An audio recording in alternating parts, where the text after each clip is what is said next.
Ang programang ito ay rated SPG. Striktong patnubay at gabay ng magulang ang kailangan. Maaaring may masiselang tema, lengguwahe, karahasan, sexual, horror o droga na hindi angkop sa mga bata. Narito na nga ang ating pakatutukan ngayong Huwebes sa abot kamay na pangarap. Tila guguho ang mundo dito ni Carlos Benitez dahil sa kanyang malaman na itong si Irene ay buhay pa pala sa inakalam nito na tuluyan ng maitago ang kanyang sekreto, lalo pa ang nangyari sa kanilang dalawa. At lalo pa na alam ni Irene ang sekreto dito ni Carlos na siya nga ang tunay na ama dito ni Zoe. Sa kabilang banda agad nakahingi ng tulong ang mga taong nakakita dito kay Irene at agad ngang naisugod ito sa ospital kung saan ay i-rescue naman ito ni Annalyn. Sa kabilang banda, tuloy na rin itong bakasyon na inaayos nga ni Carlos dahil sa kagustuhan na layuan itong krimen na kanyang ginawa dahil hindi nga siya makakatulog dahil tila minumulto at nagigilty nga ito sa ginawa nga dito ni Irene sa kanya. At dito niya nga sinasabi na siya ay doktor at hindi mamamatay tao. Subalit sa kanyang ginawa ay nalagay sa alanganin itong kanyang sitwasyon. Lalo pa tumitindi na pati itong kanyang anak na si Harry ay pinag-iinitan nito. Samantala, binabalaan naman ngayon ni Madam Lutos itong si Annalyn na mag-ingat silang mag-ina na si Lynette dito kay Carlos dahil alam niya na naaamoy niya ang baho dito ni Carlos dahil hindi nga raw ito mabuting tao. At hindi naman sumama itong si Annalyn dito sa inalok ni Lynette na bakasyon dahil mas gustuhin daw ni Annalyn na mag-duty na lamang sa araw na iyon dahil kababalik nga daw niya dito sa Apex Hospital.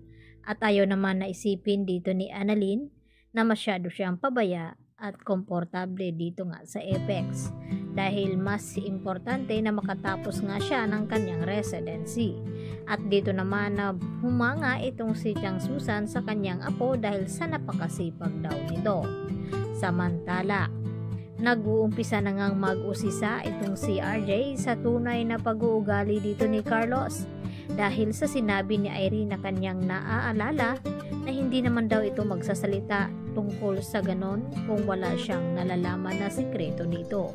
At dito sinabi ni RJ na dapat daw niyang malaman kung nasaan na nga ba itong si Irene. At dahil sa dadalhin nga itong si Irene dito sa Apex ay dito na nga niya malalaman kung ano ba talaga ang nangyari dito sa babaeng ito na kung bakit ay natagpuan na lamang ito na itinapon nga ito sa ilog. At kapag nagkamalay nga ito ay dito na nga malalaman ang lahat na kung sino nga ang may pakana sa nangyari sa kanya. At yun naman ay hindi hahayaan dito ni Carlos, tila mababaliw na nga sa kakaisip itong si Carlos kung ano dapat niyang gawin na para hindi tuluyang magsalita itong si Irene sa kanila dahil tiyak na kapag nalaman ng lahat na siya palang nagtangka dito sa buhay ni Irene ay siguradong makukulong daw siya dito. Kaya naman agad na si Carlos humihingi ng tulong dito sa kanyang anak na si Zoe dahil alam niya na siya lamang ang makakalapit dito kay Irene dahil sa Apex Hospital nga dinala ang babaeng ito. Kaya naman inuutusan ngayon ni Carlos itong si Zoe na gawa ng paraan upang hindi nga magising at makapagsalita itong si Irene.